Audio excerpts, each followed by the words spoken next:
नमस्ते साथियों, कैसे हो आप सभी। जैसा कि मैंने यूपी टेट का भी 23 तारीख को, जो 23 जनवरी को पेपर हुआ था, वो यूपी टेट का उसका सॉल्यूशन डाला था। सेकंड पेपर का सेकंड पेपर हुआ था उसका। और आज ये अपना है फर्स्ट पेपर, फर्स्ट लेवल का पेपर है, उसको देखते हैं। उसमें जो साइकोलॉजी के क्वेश्चन कैसे आए थे, क्या क्या आए थे, उनके बारे में देखते हैं।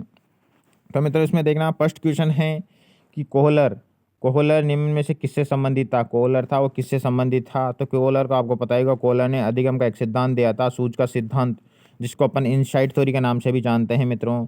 तो कोहलर अधिगम अभिप्रेरणा के सिद्धांत से संबंधित थे, अधिगम के सिद्धांत से संबंधित थे, या व्यक्तित्व के सिद्धांत से, या विकास के सिद्धांत से। तो मित्रों, आपको ये तो याद ही है कि अधिगम अधिगम के सिद्धांत से संबंधित थे। तो इसका राइट आंसर हो जाएगा बी ऑप्शन, इसका राइट आंसर हो जाएगा मित्रों। ठीक है ना।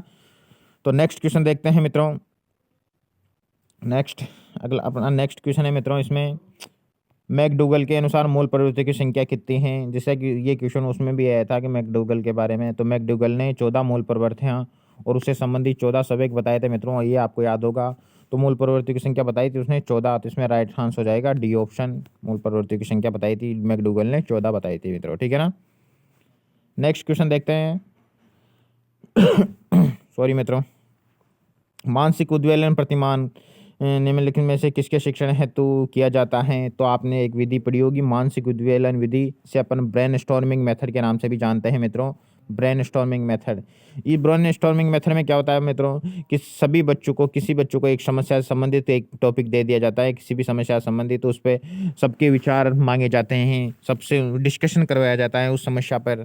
तो मित्रों याद रखना, ये समस्या समाधान की एक विधि है, समस्या समाधान की एक विधि है जो प्रॉब्लम सॉल्विंग के नाम से जानी जाती हैं। ये प्रॉब्लम सॉल्विंग की एक विधि है समस्या समाधान की। तो इसमें राइट आंसर हो जाएगा बी ऑप्शन मित्रों।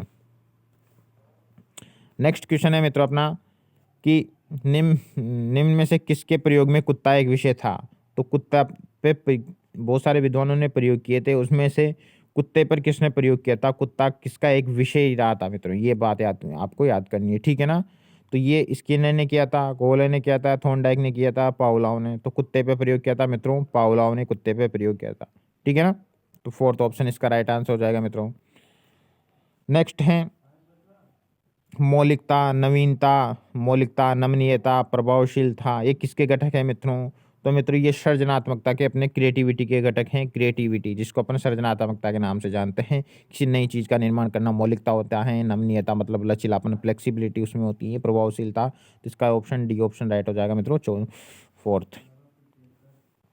नेक्स्ट है युत्सा। युत्सा एक मूल प्रवृत्ति है मित्रों, जो मैकडूगल ने 14 मूल प्रवृत्तियां बताई थी, उनमें से युत्सा एक मूल प्रवृत्ति है। क्या मित्रों, युत्सा ये एक मूल प्रवृत्ति है। इस मूल प्रवृत्ति का संवेग होता है क्रोध मित्रों। क्या होता है, क्रोध।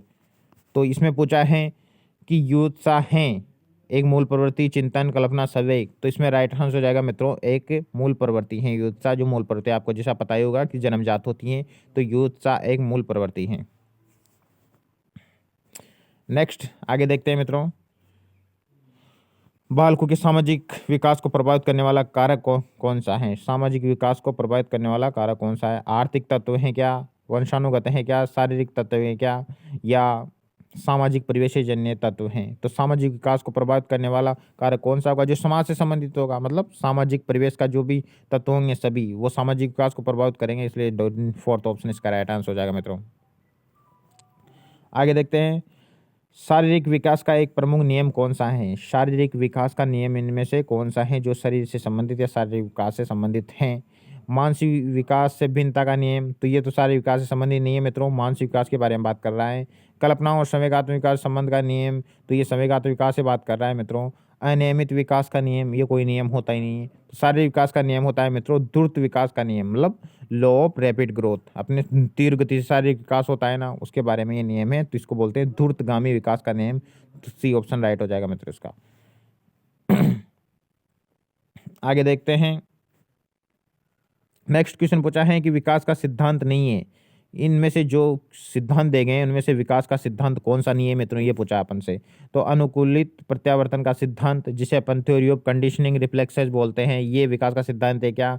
समान प्रतिमान का सिद्धांत, परस्पर संबंध का सिद्धांत, निरंतरता का सिद्धांत। तो मित्रों याद रखना ये 3 तो विकास के सिद्धांत है, ठीक है ना, समान प्रतिमान, परस्पर संबंधता का, निरंतरता का। और ये अनुकूलित प्रत्यावर्तन जिसे अपने कंडीशनिंग थ्योरी भी बोलते हैं, ये पावलोव का सिद्धांत है जो कि लर्निंग का सिद्धांत है, अधिगम का सिद्धांत है, विकास का सिद्धांत नहीं है। इस वजह से राइट आंसर हो जाएगा इसमें ए ऑप्शन इसका राइट आंसर हो जाएगा मित्रों। नेक्स्ट देखते हैं मित्रों, विकास के परिणाम स्वरूप नवीन विशेषता और नवीन योग्यताएं प्रकट होती हैं। ये कथन किसका है मित्रों? वेरी इंपॉर्टेंट कथन है ये, जो कि हरलॉक ने दिया था, एलिजाबेथ हरलॉक का कथन है ये। किसने दिया था कि विकास में नवीन विशेषताएं और नवीन योग्यताएं प्रकट होती हैं। विकास होता है जब आदमी का, तो उसमें नवीन योग्यताएं और नवीन विशेषताएं होती हैं। तो ये किसका कथन है? हरलॉक का कथन है। वेरी इंपॉर्टेंट कथन है मित्रों, फोर्थ ऑप्शन इसका राइट आंसर हो जाएगा।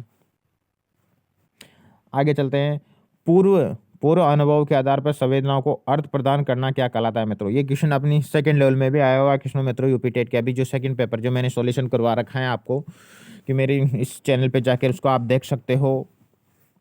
तो वीडियो को ज़्यादा से ज़्यादा शेयर करो मित्रों, ताकि सभी को इसका फ़ायदा हो। और ये यूपी टेट का पेपर है, सभी टेट्स जो भी रेट हो गया, ये एमपी टेट हो गया, सभी टेट्स होते हैं, इसमें साइकोलॉजी आती है। जहाँ भी साइकोलॉजी आती है वहाँ सभी इंपॉर्टेंट क्वेश्चन हैं, वहाँ इनका पढ़ सकते हैं वो बालक जो भी साइकोलॉजी पढ़ रहे हैं, तो वो सभी इनको पढ़ सकते हैं। तो चैनल को ज़्यादा से ज़्यादा सब्सक्राइब किया करो मित्रों, ठीक है ना। तो अपन देखते हैं कि पूर्व अनुभवों के आधार पर जब संवेदनाओं को अर्थ प्रदान किया जाता है तो उसे क्या कहते हैं मित्रों? मैंने बताया था कि ज्ञान की प्रथम सीढ़ी को अपन संवेदना कहते हैं, ठीक है ना, सेंसेशन कहते हैं। तो अगर ज्ञान की संवेदना को अर्थ प्रदान करना है तो उसको अपन बोलेंगे परसेप्शन, मतलब उसको बोलेंगे प्रत्यक्षीकरण, जो कि ज्ञान की दूसरी सीढ़ी के नाम से भी जानी जाती है, ठीक है ना। तो इसमें फोर्थ ऑप्शन राइट हो जाएगा मित्रों। नेक्स्ट क्वेश्चन है, सीखने में प्रयास और भूल के सिद्धांत का प्रतिपादन किसने किया था? सीखने में जो प्रयास और भूल का सिद्धांत दिया था उसका प्रतिपादन किसने किया था? तो ये प्रयास और भूल के सिद्धांत का प्रतिपादन किया था मित्रों, ये किया था थॉर्नडाइक ने। अधिगम का सिद्धांत दिया था, इसने बिल्ली पर प्रयोग किया था, तो उसने सिद्धांत क्या दिया था? प्रयास और त्रुटि का सिद्धांत। थर्ड ऑप्शन इसका राइट आंसर हो जाएगा मित्रों। नेक्स्ट देखते हैं मित्रों, औसत बुद्धि वाले बालकों की बुद्धि लब्धि कितनी होती है? औसत बुद्धि लब्धि पूछा है अपन से कि औसत बुद्धि लब्धि कितनी होती है। तो मित्रों औसत बुद्धि होती है 90 से 110 के बीच में होती है, ठीक है ना। तो ये औसत बुद्धि होती है, ठीक है, 90 से 110 के बीच में होती है। और स्पेशली टर्मर ने ये बताया है कि 89 से 109, ठीक है ना, ये बताया। तो इसमें राइट आंसर कौन सा हो जाएगा मित्रों? औसत बुद्धि लब्धि का 90 से 109 के बीच की बुद्धि लब्धि है वो औसत बुद्धि हो जाएगी, मतलब सी ऑप्शन इसका राइट आंसर हो जाएगा।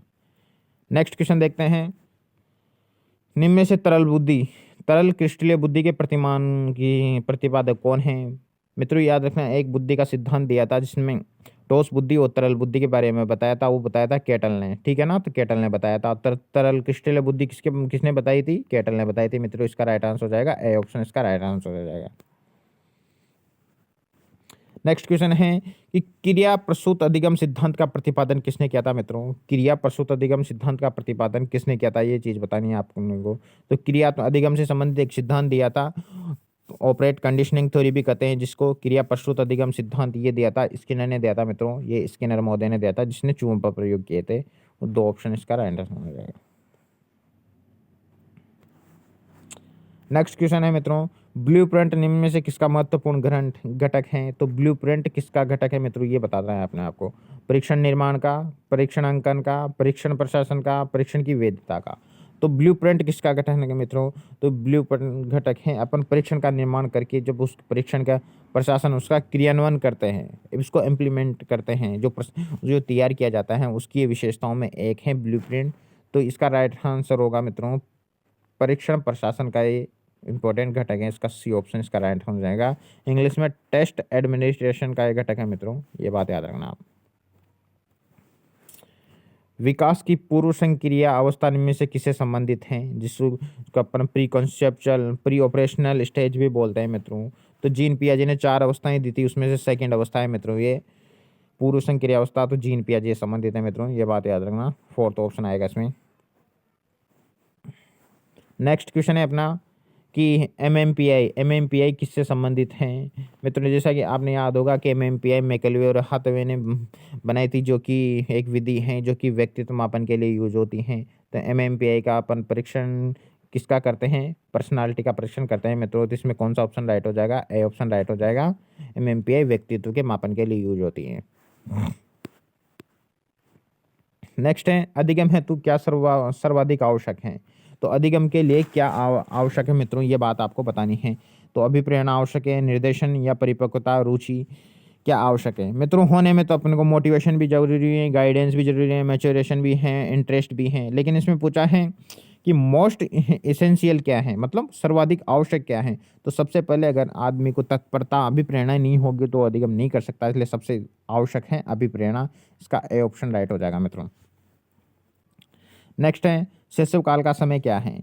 शैशव काल अपना होता है एक इन्फेंसी चाइल्डहुड, इन्फेंसी होती हैं जो कि 0 से या जन्म से 2-3 वर्ष तक मानी जाती हैं, तो वो शैशव काल का समय होता है। और शैशवावस्था होती है वो 0 से 5 होती हैं, तो शैशव काल पूछा है इसमें से, तो इसका राइट आंसर हो जाएगा मित्रों जन्म से 2 वर्ष, ठीक है ना। तो इसका राइट आंसर हो जाएगा जन्म से 2 वर्ष, फोर्थ आंसर हो जाएगा इसका। नेक्स्ट है कोहलर ने अपने प्रयोग से सिद्ध करना चाहते थे कि अधिगम, कोहलर ने अपना प्रयोग दिया था जो कि सूझ का अंतर्दृष्टि का सिद्धांत था, उसने अपने प्रयोग किया था चिंपैंजी पे, जो ये सिद्ध करना चाहते थे कि अधिगम कैसे होता है।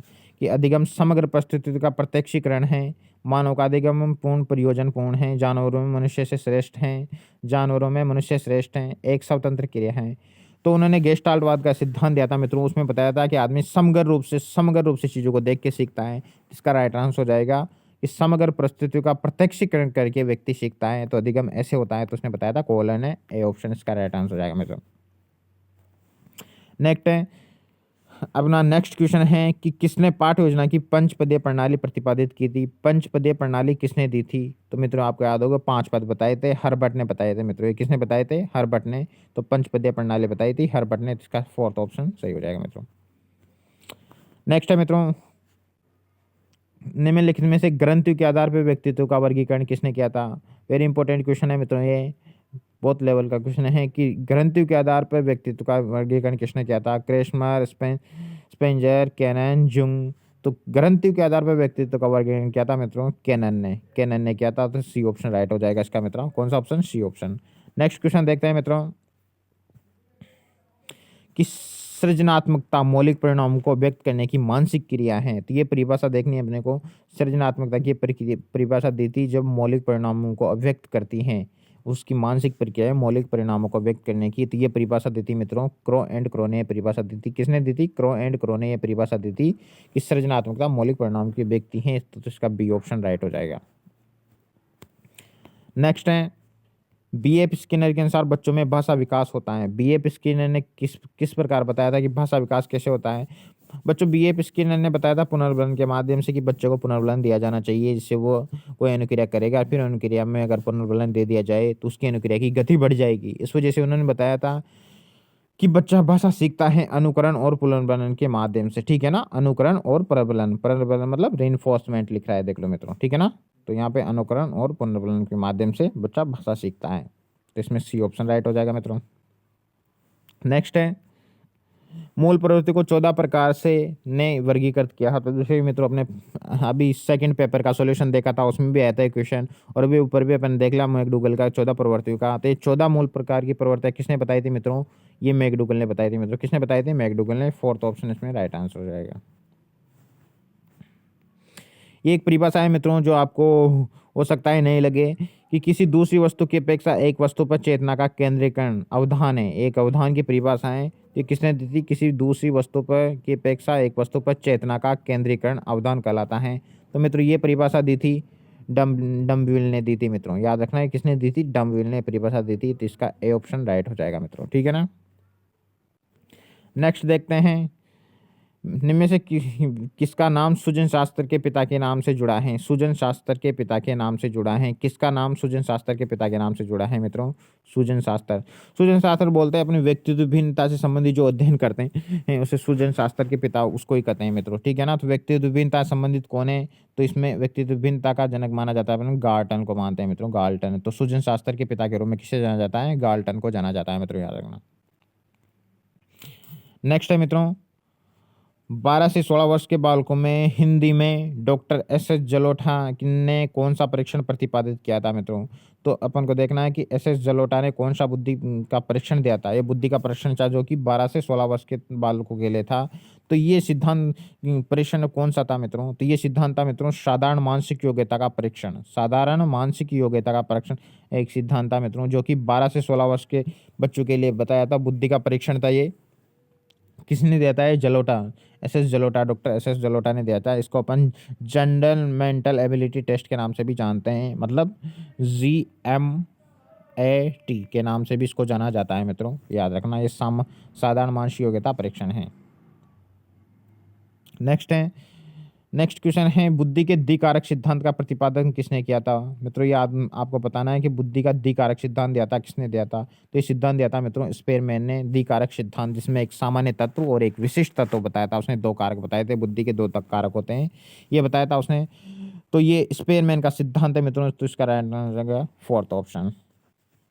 तो ये फर्स्ट लेवल के अपने फर्स्ट पेपर में आए हुए साइकोलॉजी के 30 क्वेश्चन है मित्रों, जो कि यूपी टेट में हुआ था। तो आपको वीडियो कैसा लगा मित्रों? तो आपको ज़्यादा से ज़्यादा मित्रों चैनल को शेयर करना है और इसको सब्सक्राइब करना है, ठीक है मित्रों, ताकि सभी को इससे जुड़ सके। और सभी मैं इसमें जैसे इंग्लिश के लिए, टीचिंग मेथड्स के लिए और साइकोलॉजी की क्लासेस चल रही हैं मित्रों, जो आपके लिए सभी टेट्स हो गया, रेट हो गया, MP TET, UP TET, AP TET, H TET, हर टेट्स के लिए ये इंपॉर्टेंट है मित्रों। तो चैनल को ज़्यादा से ज़्यादा सब्सक्राइब कर लेना और शेयर कर देना मित्रों। थैंक यू मित्रों, आज के लिए यही काफ़ी हैं, ठीक है। मैंने इसमें दोनों पेपरों का सॉल्यूशन डाल दिया है, आप उसको ज़्यादा से ज़्यादा सब्सक्राइब करके देख सकते हो और अपने ज्ञान में इम्प्रूवमेंट ला सकते हो, ठीक है मित्रों।